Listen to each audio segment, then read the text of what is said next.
Hello everyone, Prisco here, and welcome back to more Legend of Zelda Breath of the Wild. Last time we followed a lead that led here to a shrine, as well as to some treasures. Let's continue our investigations. Now, as I mentioned earlier, this was one of the last shrines I found, with help from a guide, because I found 110 shrines on my own. The last 8% wasn't going to make that much of a difference. Anyway. The apparatus. So we are dealing once again with apparatuses, or apparatusi. The basic concept of this place is you want to set yourself up a series of bridges, and press B when you're done. Now, that sounds fine and dandy, but the fact that you have to do it with motion controls means you basically have to adjust it with your left hand, and then press B with your right hand, with your hand over the button. Anyway. Do one of these. Come here. Come, my baby. Come, my pretty baby. You're my butterfly. Sugar, baby. And I think if I do this. Now, the lighting in this game. I already said before that I love this game dearly, and there's not a lot wrong this game does. There's like two things. The lighting is one of that, and that it's almost like I'm actually going to compare it to another game that's my favorite game in a franchise. Sonic Unleashed does not have a drop shadow, or the shadows don't work quite well, so you will lose what you're looking for quite easily. Now, thankfully there's not been any treasure in here, and I don't think there's really much except for the required one. Ladies and gentlemen, brace yourselves for the first instance of a key. Now I gotta remember where this key is. Ah, there it is. Nope, not like that. Perfect. Let's see, it's tilted upward. Yeah, that should be good enough. Now where's B button? Tilts back up. Okay, good enough. Just so we can get back up here too. I think we get back up. If not, we'll just jump off. It won't be that big of an issue. So, ladies and gentlemen, say hello to your first dungeon key. Yep. That's it. That's the dungeon key. That's all it is. It's small. It's complex. It called you a fighting game. Okay, I'll stop with this voice. It's actually annoying to do this. It's as annoying to do that voice as it is to listen to it. So I share your pain. I also share your pain trying to do this dungeon without a little bit of help. I also share pain in anybody who's looking for help on this game. Because like I said, minus the last... Well, I said 8% before tonight. Minus the last 8% of my journey, effectively getting 100% shrines, I got no help whatsoever. I just stumbled through the land. And my original playtime ended up being... My original playtime, and I might... Hopefully I still got the picture of the save to my desktop when I go to editing, but my original playtime for Breath of the Wild clocked in at 120 hours plus. But a solid 20 hours of that, I'm going to say, was searching for more shrines. Anyway, Spiriton! Yes! So at this point, we have made great progress. I need to get out of the water so I can make myself an ice bridge. Anyway, ice bridge! So, once again, I'm going to reiterate that I don't know where... Oh, hello, that's oddly miscolored. That's just a Korok statue, isn't it? Or a Korok rock, isn't it? Do I have to keep climbing up? You know what? I'm going to keep climbing up. First of all, you will give me the silent shroom. Climb. Thank you. So, Korok, hello. I am so far off the beaten path right now, by the way. Just saying that out loud really quick. Anyway. So we must continue up the waterfall. Now I don't believe... Oh, you are actually wide enough for that. Neat. Anyway, now I'm pretty sure, given the hints, what we're after is up here. And I said I'm pretty sure. I'm not 100% sure because I've never done this. I keep bringing that up because you like a little adventure in your Zelda, right? You like a little explore. You like a little mysteriousness. Anyway. Oh. Well, look at me. I can solve simple puzzles. Aren't I just the bee's knees? Why am I using a generic bad guy voice for this? It keeps going, by the way. Anyway. So, okay, that's like 20 to 30. Yep, I found it. So there's a sapphire. That sells for like 200. Yeah, sapphires sell for 200. Oh, hardy truffles. Oh, bless. Why do I get British? Toasted. It's a toasted hardy truffle. Heals 3 hearts, so they're full heals for us. Yeah, I'm still full. But it goes further. The astute eye will notice. I'm gonna need to drop something. I'm gonna need to drop something that's poo-poo. You're poo-poo enough. Experience the act of being dropped. So, outside of arrows, there are also elemental weapons. The flame blade will do precisely what you think it will. Now I'm gonna go ahead and clean this off the map quick. This stamp. Now, do I have to return back to them with this? No, I don't. Alright. Sorry, I'm exploring the map. Somewhere around here, there's a... That might be my place right there, actually. Sorry, you'll have to forgive me. There's something we can do here that'll help with that, because...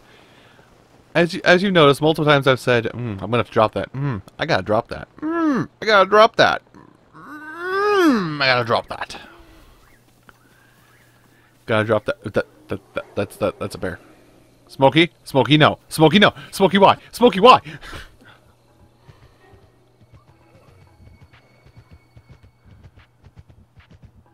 Is he down there? Oh, he is down there. He is not happy. I got it. I got it. It's fine. I'm on this. Yeah. So, fun little factoid, by the way, now that we're past our imminent demise. No, we're not. Although I found a Korok. I found a bomb of wall on the other side of the forest. So, fun little fact. Smokey the bear here.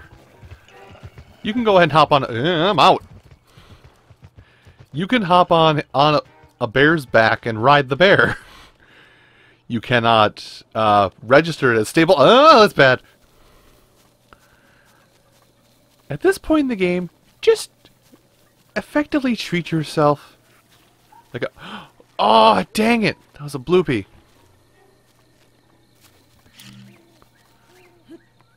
Bloopies are kind of rare, although we'll see like a reliable spot to find them in a little bit.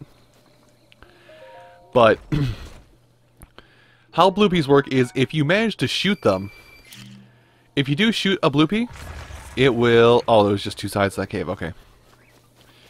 If you manage to shoot a bloopy, or attack a bloopy in any way, they will drop mad cash. So if you're looking for money, there's one source at least. Now, weird. So, this creature here. This is something we might not see come into fruition for a little while. This is well, we haven't seen the actual version of this thing yet. But there are Hinoxes around in this world. You know Hinoxes? You know the guys that threw bombs in there you go. The guys that threw bombs in...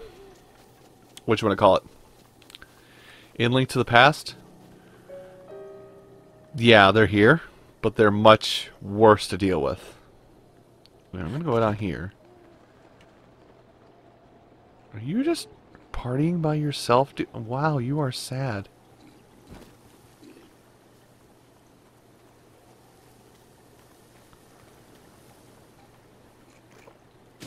Gotcha. Don't ask how... Don't ask how that worked. B, don't ask how I'm cutting a tree with a wooden boomerang.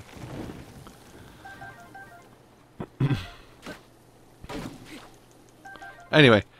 Now there is some, like, side thing to all this wood I'm collecting. We'll need it for a side quest coming up. Not anytime soon, but at some point in the future we will need it. Let's see. Man. Actually, I wonder something. Is the rock heavy enough to break this? No. You know what? I won't waste your or my time with that. Just trust me. Just trust me when it comes to... Oh, it's the moon. I was like, what the hell? Oh, no. Yeah. So I'm going to let this scene play out the first time, but you can skip it in the future. But, notice how red the moon is? That's not just a coincidence. As I run away from the Stalfos.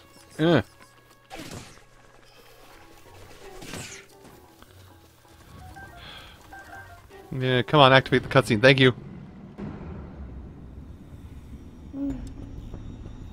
Link. Link. Be on your guard. Ganon's power grows.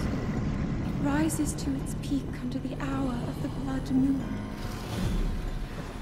By its glow, the aimless spirits of monsters slain in the name of the light return to flesh. Link, please be careful.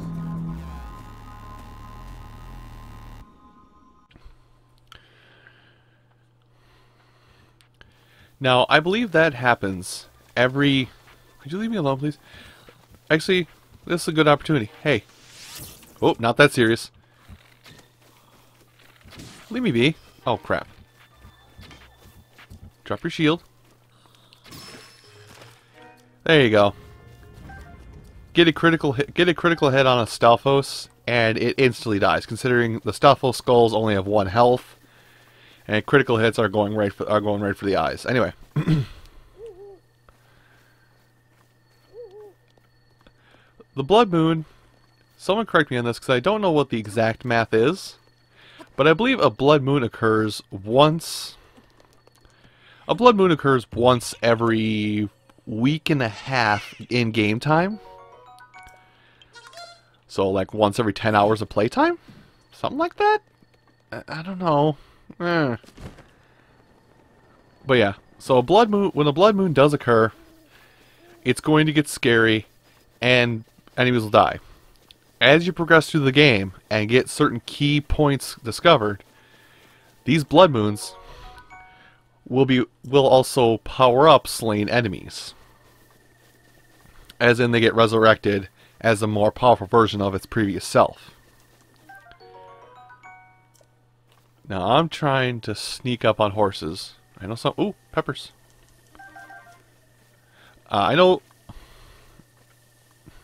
know when that exact tipping point is, but when that does happen, you'll know. Anyway. Hi! Bash the left bumper! Bash it, bash it, bash it, bash it, bash it. Oh. Now, unfortunately, I think I got kind of a bad pick of horse out in this area. Basically, ride with this horse, no saddle for a little bit, and just soothe it. Eventually, it'll start listening to you and start behaving itself. And what you can do with said horse once you tame it, some fight back better than others. If you give it a saddle, it will pay attention to you a little more. And how do you get a saddle? Well, by taking the horse here. So these these locations are stables. Stables for 20 rupees will board up your horse and hold on to it for you. And will also allow you to get your horse out at any time and give you a free saddle. Basically, make all the proper accommodations for you to have a horse. And I'm looking at something we're going to go to here in a second. Yeah, I said right up there, didn't I? Anyway. I'm going to avoid spending the money because through the power of video magic... Hold on, we're gonna... Can you stay there for me for a second? Hello? Yes? I have seen the blood moon. I know what I'm talking about. So he's basically going to go over the thing of the blood moon. The game is kind of timed out where... The game is timed out in such a way where your first blood moon will be experienced right about the time you arrive at this stable. Your first night you ever arrive at this stable. Well...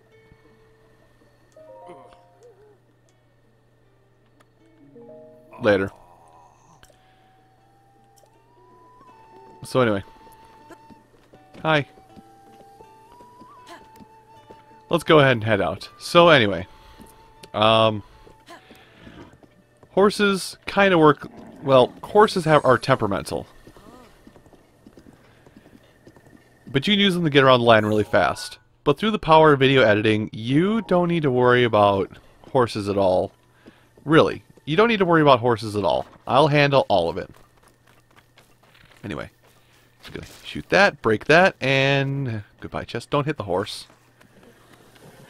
Well, the horse is upset and gonna flee now. Bye, horse. Way to go, monsters. You made my horse run away. A discussion. It's fine. Settle down. I got this. Jeez, big crybaby. Anyway. So yeah, horses as a buffer, they're nice. They sometimes come in handy. But for the most part, they're a little useless, I hate to say. Ah, restless cricket, nice. So, here's a man and his ass. And now, I'm pretty sure, if I'm right, yes, that is where we want to go. So, we're going to go somewhere and talk to a character. A character that is effectively my favorite character in this game.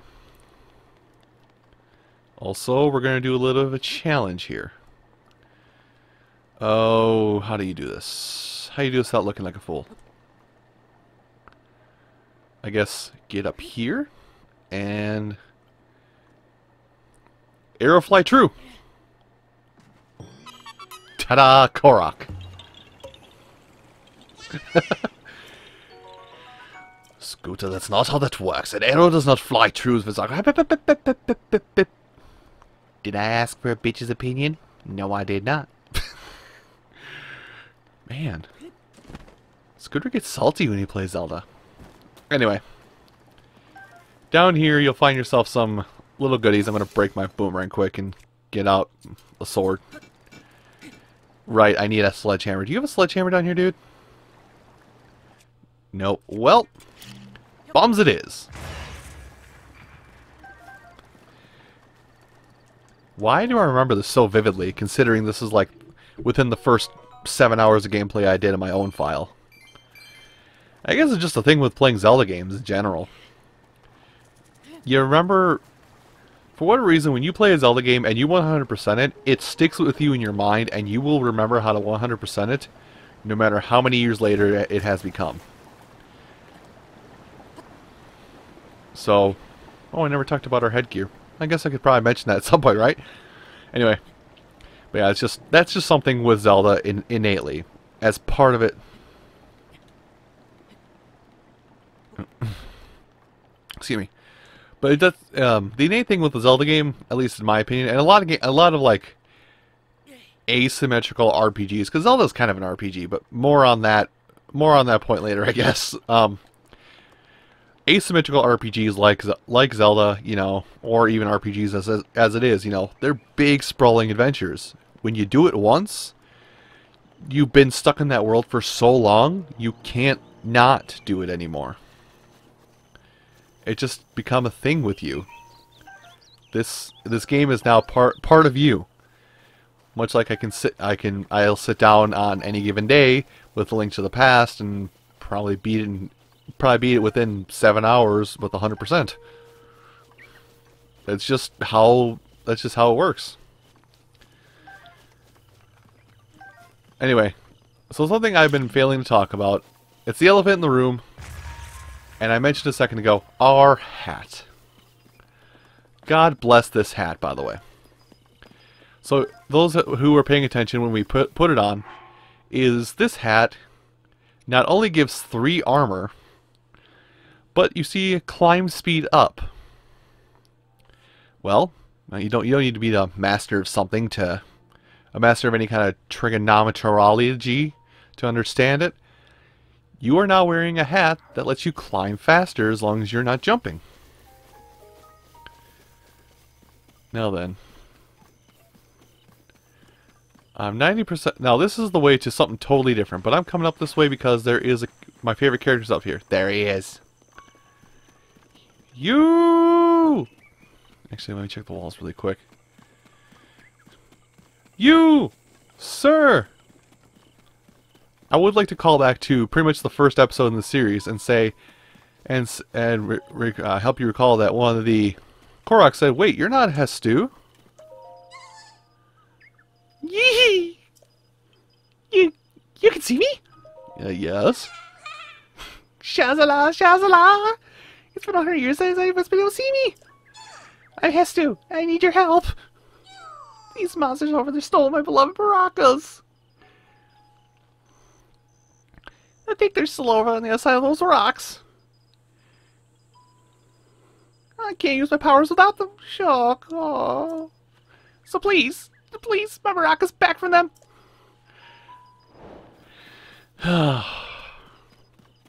Yeah. Yeah, I'll say it again. My favorite character in this game. There are many that come close, and I will make sure to point them out, but that is my favorite. As dumb as he might be to some people. Anyway, just to the other side of here is a camp. Hey, boyos! You like bombs? Ow! Could you stop bashing me upside me head? And it's your turn now.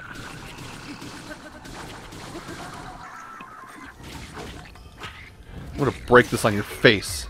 Actually, I did. I wasn't expecting that. I'm gonna go ahead and grab up all this stuff around here. Now you can just keep in mind this stuff is here, because you're gonna need, because if you want more of that stuff, guess what? You just did the quest. He's been seeking them since he was 2 years old. He's currently 3. That's a big tree for 3. Anyway, stupid things aside. So, this is a side quest that is highly recommended. Actually, hold up. Hold up. I see it's shiny, but I can't... Ah! Damn you, draw distance. I can't see down there. See if there's like a secret cave. Oh! Well, I think that's a, that might be a Talos over there. Anyway. Enough of that rambling. But what can Hestu do for us, now that we have his maracas? You'll have to wait till next time to find out. So everyone, thank you all so much for watching this episode of Legend of Zelda Breath of the Wild, and I hope you'll come back next time. Have a great day, and take care.